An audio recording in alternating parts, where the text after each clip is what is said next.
À la une de l'actualité ce 19 septembre. Guerre en Ukraine, Trump lâché par Poutine, Zelensky se réjouit d'une contre-offensive réussie.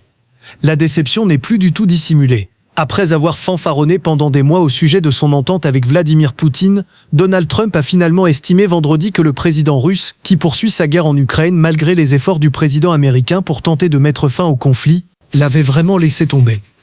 Le conflit que je pensais être le plus facile à résoudre était la guerre en Ukraine, en raison de mes relations avec le président Poutine, mais il m'a laissé tomber. Il m'a vraiment laissé tomber, a déploré Donald Trump lors d'une conférence de presse avec le Premier ministre britannique Keir Starmer. Nous devons accentuer la pression sur Vladimir Poutine, a insisté de son côté Keir Starmer qui se positionne depuis des mois comme un intermédiaire entre Donald Trump et les Européens sur ce sujet. Ce n'est que lorsque le président Trump a exercé une pression sur Poutine que celui-ci a réellement montré une certaine volonté d'agir, a affirmé le dirigeant britannique.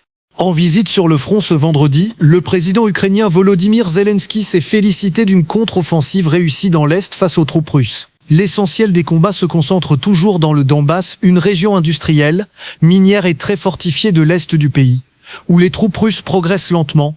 J'ai rencontré nos soldats participant à la contre-offensive de Dobropilia, a annoncé Volodymyr Zelensky sur les réseaux sociaux, en assurant que l'armée ukrainienne avait libéré 160 km/2 dans cette zone.